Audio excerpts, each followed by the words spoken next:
จากถิ่นฐานบ้านเกิดจากที่กำเนิ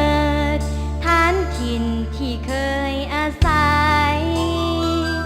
อำลาพ่อแม่เข้าในเมืองแสงสีวิไล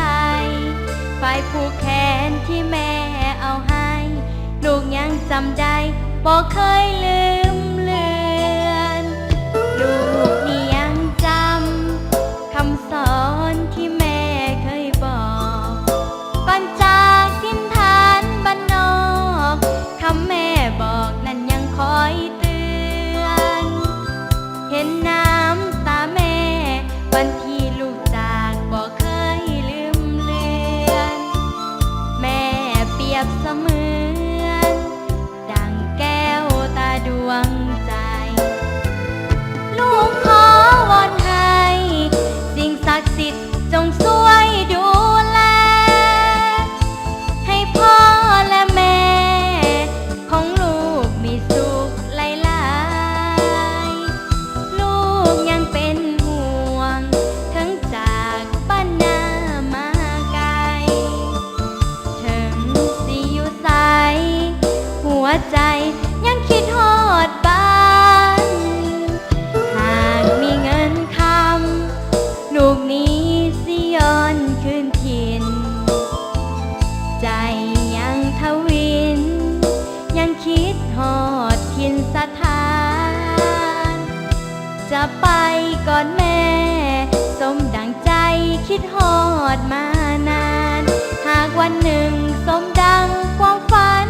จะคืนมาบ้านกลับไปดูแล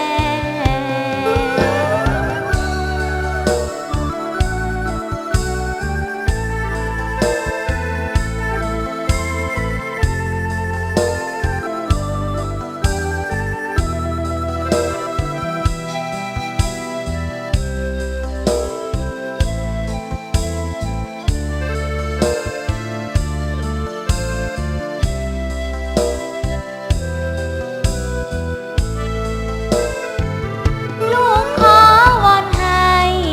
สิ่งศักดิ์สิทธิ์จงช่วยดูแลให้พ่อและแม่ของลูกมีสุขหลา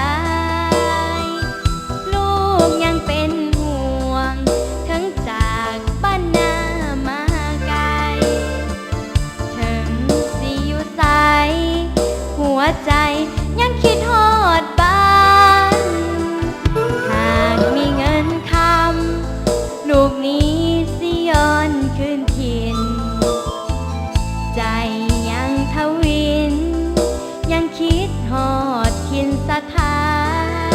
นจะไปก่อนแม่สมดังใจคิดฮอดมานานหากวันหนึ่งสมดังความฝันจะคืนมาบ้านกลับไปดูแล